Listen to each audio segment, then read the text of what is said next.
السلام علیکم دوستوں، آج پھر ایک واقعہ لے کے حاضر ہوئے ہیں جس کو پڑھ کے اور سن کے ہمارے دلوں میں کچھ جذبہ پیدا ہوگا اور کچھ باتیں ہمیں سمجھ میں آئیں گی۔ تو چلیے اسی کی طرف چلتے ہیں۔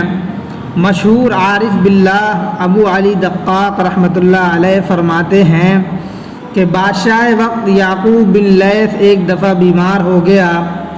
اطباء اس کے مرض کے علاج سے عاجز آ گئے۔ کسی نے بادشاہ سے کہا کہ آپ کی سلطنت میں ایک بزرگ ہیں جن کا نام سہل بن عبداللہ ہے، اگر وہ آپ کے لیے دعا کر دیں تو انشاءاللہ تعالی آپ کو شفا حاصل ہو جائے گی۔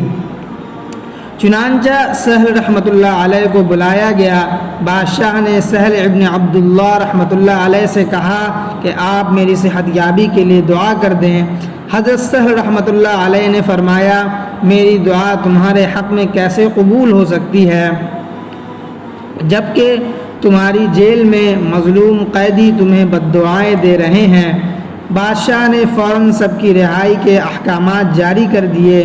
پھر حضرت سہل رحمۃ اللہ علیہ نے یہ دعا فرمائی، اے اللہ، آپ نے اس کو گناہ کی لذت دکھائی تو اطاعت کی عزت بھی دکھا کر اسے شفا دے دیں۔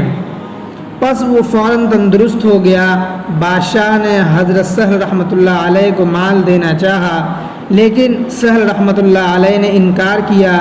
کسی نے کہا کہ حضرت، اچھا ہوتا اگر مال بادشاہ سے لے لیتے اور فقراء میں تقسیم کر دیتے۔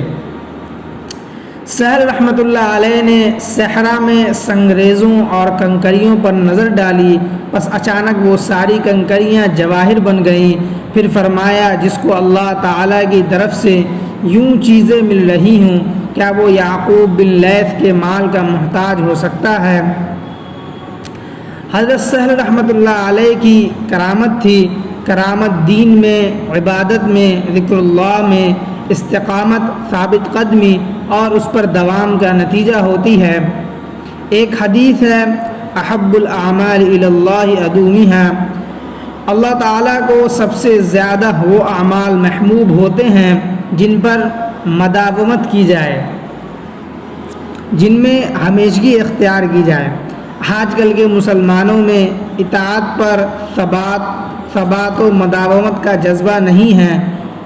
ان کی دلی اور ظاہری حالت اطاعت و حسنات کے سلسلے میں بے چینی کا شکار ہے۔ وہ کبھی دیندار بن جاتے ہیں اور کبھی دنیا دار، کبھی اللہ تعالیٰ کی مرضی کے مطابق اعمال کرتے ہیں اور کبھی شیطان کی مرضی کے موافق اعمال اپناتے ہیں۔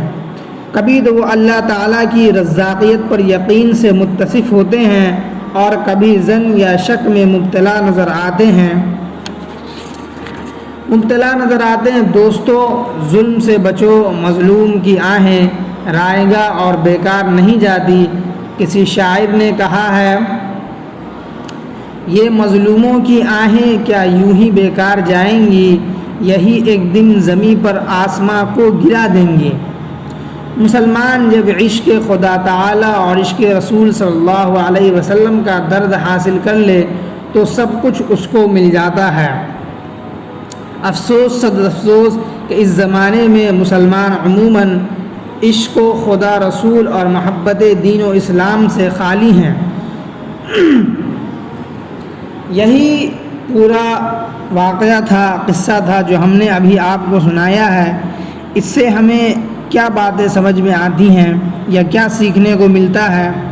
یہی باتیں سمجھ میں آتی ہیں کہ انسان اگر دین میں اور عبادت میں اور ذکر اللہ میں اگر ہمیشگی اختیار کرتا ہے اور اس میں دوام پیدا کرتا ہے تو وہ ولایت کے اعلیٰ مقام کو پہنچ جاتا ہے اور اللہ کے یہاں اس کا درجہ بہت بلند سے بلند تر ہو جاتا ہے اور بہت ساری چیزیں اللہ تعالیٰ اس کے تابع کر دیتے ہیں۔ تو یہی حکایت تھی، یہی قصہ تھا جو ہم نے آپ کو سنایا ہے۔